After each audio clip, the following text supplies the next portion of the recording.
Welcome back, troglodytes. This is another video about... So if you like the content, please leave a like and subscribe, and I'll be making more.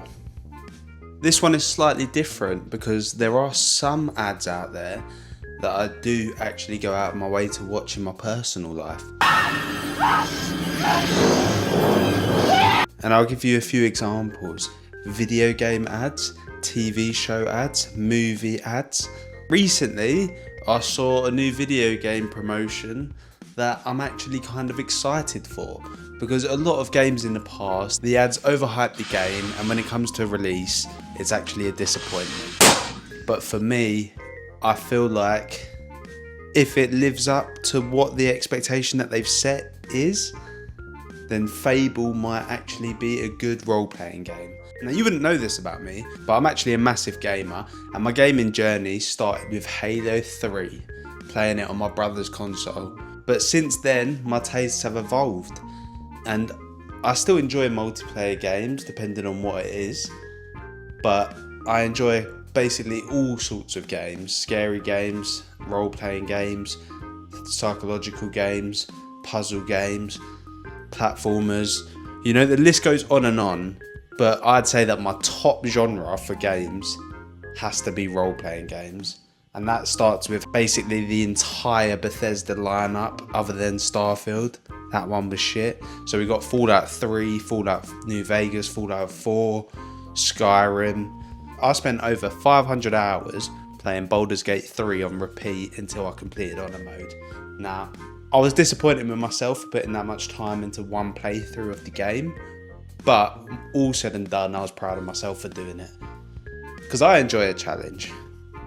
So I recently saw the Fable reboot promotions, and I have to say that I'm actually excited for this game. There's something about the way that the developers talk about it, the way that they've presented the game, it does give me hope. Obviously, like most game trailers and promotions these days, I'm taking it all with a grain of salt, and I'll wait until it gets released and see what the reception is.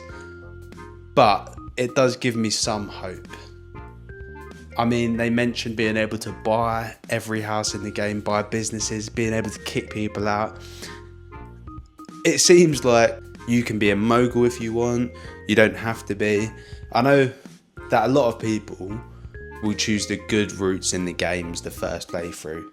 So I'd say most people complete a game doing all the good things. Because I think with games, it's a lot more black and white than grey moral areas like there is in real life. And so it's quite easy to just do all the good things and then all the bad things in one. And then, I don't know, Skyrim, I used to cover people's heads with pots and pans and steal the shit from the shops. But I'd say that in terms of the decisions that I made that affected the game world, most of the decisions were good.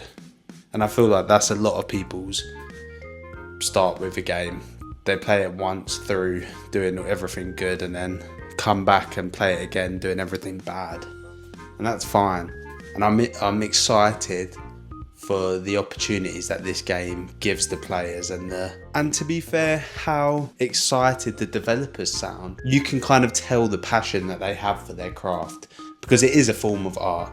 And I think that's why a lot of games these days fail, is because the developers are kind of crammed in a room and forced to make a game that they themselves wouldn't enjoy playing, because the executives at the company want them to do it a certain way, them to monetize as much as they can, increase profit margins. And that's really damaging the industry as a whole, because with games, like most entertainment, it has to be entertaining for the player first and foremost. Otherwise, why would anyone spend any money on it?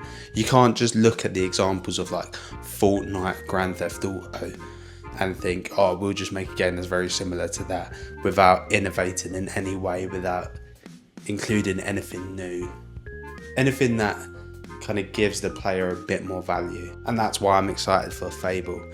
I'm also excited for GTA 6, massively hyped for that game, but that's because Rockstar tend to release very polished games as opposed to other companies.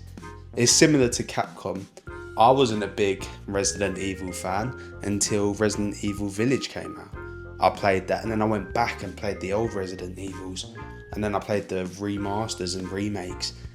And like, whenever I see a Resident Evil, until they disappoint me, who knows, they might disappoint me. I'm not going to say that it's impossible, but I've never played one of their games and thought, oh, that wasn't worth the money.